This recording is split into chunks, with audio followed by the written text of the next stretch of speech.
அனைவருக்கும் வணக்கம். Welcome to Dharma academy. இந்த வீடியோவில் நம்ம பார்க்க போகிறது மார்ச் 20 மற்றும் 21 இந்த 2 தினங்களுக்குண்டான கரண்ட் அஃபேர்ஸ் தான் பார்க்க போகிறோம். வாங்க வீடியோக்குள்ளே போகலாம். முதல் வினா, இந்தியாவில் பெண்களை பணியமர்த்தும் விகிதம் அதிகம் உள்ள நகரம் எது? இந்தியாவில் பெண்களை பணியமர்த்தும் விகிதம் அதிகம் உள்ள ஒரு நகரம் எது? ஆன்சர் பாருங்கள், ஹைதராபாத் தான் இந்த பட்டியலில் முதலிடத்தில் இருக்காங்க. ஓகேங்களா, ஹைதராபாத் தான். 2வது இடத்துல புனே இருக்காங்க. 3வது இடத்துல சென்னை இருக்குது. ஓகேங்களா, ஸோ இந்த பட்டியலை தயாரித்தது யாருன்னா கரியர் நெட் நிறுவனம் அப்படின்னு ஒன்று இருக்குது. ஓகேங்களா, ஸோ அவங்களுடைய வேலை என்னென்னா நபர் சேர்ப்பு தொடர்பான சிக்கல்களுக்கு தீர்வு அளிக்கிற ஒரு நிறுவனம் தான். ஸோ அவங்க இதை கருத்து கணிப்பை நடத்தியிருக்காங்க. அதாவது 25,000 வேலைகளில் அவங்க கருத்து கணிப்பு பண்ணியிருக்காங்க. ஸோ அதை வச்சு தான் அந்த பட்டியலையும் வெளியிட்டிருக்காங்க. ஸோ இந்தியாவில் பெண்கள் அப்படின்னா 69 கோடி பேர் இருக்காங்க அப்படின்னு சொல்லியிருக்காங்க. இதில் 37% பேர் வேலைக்கு போகிறவங்க. ஓகேங்களா, 69 கோடி பேரில் 37% வேலைக்கு போகிறவங்க. ஸோ அப்படி அதிகமாக வேலைக்கு போகிறது பார்த்திங்கன்னா ஹைதராபாத் ஃபஸ்ட்டு இருக்குது, புனே 2வது இடத்துலையும், சென்னை 3வது இடத்துலையும் இருக்குது பெண்களை வேலைக்கு அமர்த்ததில். ஓகேங்களா, நகர்ப்புற மக்களில் 30% பேர் அறிவுசார் உழைப்பை கொடுக்கும் தொழில்முறை பணியாளர்களாக இருக்கிறாங்க நகர்ப்புறங்களில். அதுவே கிராமப்புறங்களை கணக்கிடும்போது 5% தான் இருக்காங்க அப்படின்னு சொல்லியிருக்காங்க. ஓகேவா, அடுத்தது 2வது வினா,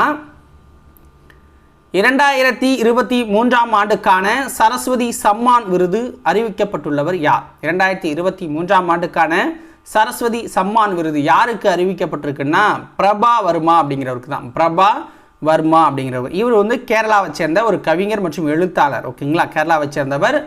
ரௌத்திர சாத்வீகம் அப்படிங்கிற ஒரு கவிதை நூல் எழுதியிருக்காரு. அதுக்காக தான் இந்த சரஸ்வதி சம்மான் விருது கொடுத்துக்கிட்டு இருக்காங்க. ஓகேவா, ஸோ ஆல்ரெடி சரஸ்வதி சம்மான் விருது யார் யார் இது வரைக்கும் வாங்கியிருக்கா, எப்போ கொடுக்குறாங்க, அதோட நோக்கம் என்ன அப்படிங்கிறத ஃபுல் டீட்டெயிலுமே நேற்று ஒரு வீடியோ பதிவாகவே நான் கொடுத்துருக்கேன். நம்ம சேனலில் போய் பாருங்கள். நேற்று தான் அப்லோட் பண்ணியிருக்கோம். ஓகேவா, ஃபுல் டீட்டெயிலாக இருக்குது. ஒரு எல்லாமே கொடுத்துட்டோம்.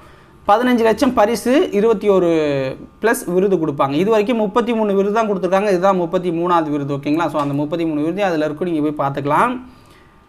அடுத்து பாருங்கள், டைகர் ட்ரைம்ப் 24 என்ற முப்படை பயிற்சி எந்த 2 நாடுகளுக்கு இடையே நடைபெறுகிறது? டைகர் ட்ரைம்ப் 24 என்ற முப்படை பயிற்சி எந்த 2 நாடுகளுக்கு இடையே நடைபெறுது? ஒரு நாடு இந்தியா. ஓகேங்களா, அது நம்ம நாடு, அதனால தான் கொஸ்டினை உங்ககிட்ட கேட்டிருக்கேன். இன்னொரு நாடு அமெரிக்கா. ஸோ இந்த பயிற்சி அப்படிங்கிறது எதுக்காகனா மனிதாபிமான உதவி மற்றும் பேரிடர் நிவாரணத்திற்காக இந்த பயிற்சி நடக்குது அப்படின்னு சொல்லியிருக்காங்க. மார்ச் 17 தொடங்கினதாக சொல்கிறாங்க. ஓகேங்களா, அதே மாதிரி இந்தியா மற்றும் அமெரிக்கா இடையேயான துறைமுகம் சார் பயிற்சி விசாகப்பட்டினத்தில் மார்ச் 18 தொடங்கி 25 வரைக்கும் நடக்கும் அப்படின்னு சொல்லியிருக்காங்க. சரி, 18 தொடங்கி 25 வரைக்கும் நடக்க போகுது. ஓகேங்களா, பேரிடர் காலத்தில் கப்பல்களை இயக்கும் முறை, செயல் திட்டங்கள் உள்பட பல்வேறு விதிகள் குறித்து இதில் விவாதிக்க போகிறாங்க. அதுக்கப்புறம் மார்ச் 26 to 31 வரைக்கும் கடல் சார்ந்த பயிற்சிகளை மேற்கொள்ள போகிறாங்க. ஓகேங்களா, அடுத்தது பாருங்கள், ஸ்டிக் என்ற சிக்னல் தொழில்நுட்ப மதிப்பீடு மற்றும் தகவல் அமைப்பு பிரிவு புதிதாக எந்த துறையில் உருவாக்கப்பட்டிருக்கு? ஸ்டிக் அப்படிங்கிற ஒரு சிக்னல் தொழில்நுட்ப மதிப்பீடு மற்றும் தகவல் அமைப்பு பிரிவு புதிதாக எந்த துறையில் உருவாக்கியிருக்காங்கன்னா இராணுவத்தில் உருவாக்கியிருக்காங்க.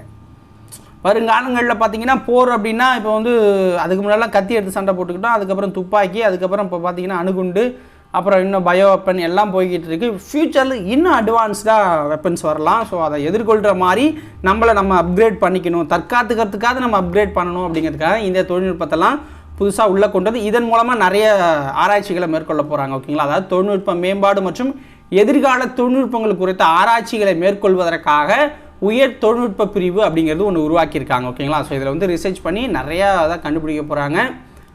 ஸோ மேக்ஸிமம் செல்ஃப் டிஃபென்ஸ் தான். ஓகேங்களா, சமீபத்தில் எந்த அண்டை நாட்டில் தேசிய பாதுகாப்பு காவல் மசோதா கொண்டு வரப்பட்டிருக்கு? சமீபத்தில் எந்த அண்டை நாட்டில் தேசிய பாதுகாப்பு காவல் மசோதா கொண்டு வரப்பட்டிருக்குன்னா சீனாவில் கொண்டு வந்திருக்காங்க.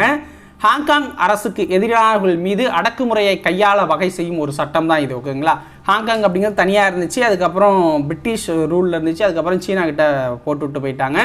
ஸோ இப்போ சீனாவோட ஒரு நாடு மாதிரி ஆயிடுச்சு. ஓகேங்களா, சீனாவில் இருக்கிற ஒரு மாநிலம் மாதிரி அது செயல்பட்டுக்கிட்டு இருக்குது. ஸோ அங்கே தான் இந்த சட்டத்தை கொண்டு வந்திருக்காங்க. யாராவது சீனாவுக்கு எதிராகவோ இல்லை ஹாங்காங்க்கு எதிராகவோ பேசுனா, ஏன்னா அவங்க விடுதலை அடையணும்னு சொல்லிக்கிட்டு இருக்காங்க அங்கே இருக்கிற பாதி பீப்புள்னு வச்சுக்கோங்க. இப்போ எதிராக போராடுறவங்கள தூக்கி உள்ளே வச்சு சங்கிலியே மிதிக்கிறதுக்காக இந்த சட்டத்தை கொண்டு வந்திருக்காங்க. மார்ச் 17ஆம் தேதி அவங்களுடைய நாடாளுமன்றத்தில் நிறைவேறி இருக்கு. ஓகேவா?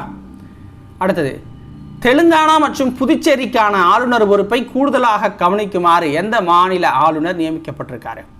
தெலுங்கானா மற்றும் புதுச்சேரிக்கான ஆளுநர் பொறுப்பை தமிழிசை சவுந்தரராஜன் அவர்கள் வேண்டாம் அப்படின்னு சொல்லிட்டு ரிசைன் பண்ணிட்டு வந்துட்டாங்க. இன்றைக்கி அவங்க வந்து தென் சென்னையோட வேட்பாளராக அறிவிக்கப்பட்டிருக்காங்க பாஜக சார்பில். ஓகேங்களா? ஸோ அது ஒரு பக்கம் இருக்கட்டும். இப்போ அந்த இடத்த ஃபில் பண்ணுறதுக்காக ஜார்க்கண்டை சேர்ந்த சிபி ராதாகிருஷ்ணன், இவரும் தமிழர் தான், சிபி ராதாகிருஷ்ணனை தூக்கி இதையும் சேர்த்து பார்த்துக்கப்பா, கொஞ்சம் நாளைக்கு இந்த எலெக்ஷன் முடிஞ்சதுக்கப்புறம் வேற ஆள் போட்டுக்கிறோம் அப்படின்னு சொல்லியிருக்காங்க. ஜார்க்கண்டு, தெலுங்கானா, புதுச்சேரிக்கான ஆளுநராக சிபி ராதாகிருஷ்ணன் இப்போ இருக்கார். ஓகேங்களா? ஸோ இதோட இந்த வீடியோ பதிவு முடியுது மக்களே. உங்களுக்கு பிடிச்சிருந்தா ஒரு லைக்கை போட்டு விடுங்க. நாளைக்கு வேற ஒரு வீடியோ பதிவில் உங்களை வந்து சந்திக்கிறேன். நன்றி, வணக்கம். இப்போ வேறு ஒருக்கா நான் சீக்கிரம் வெளில போயிட்டுருக்கேன். நாளைக்கு பார்க்கலாமா? நன்றி, வணக்கம்.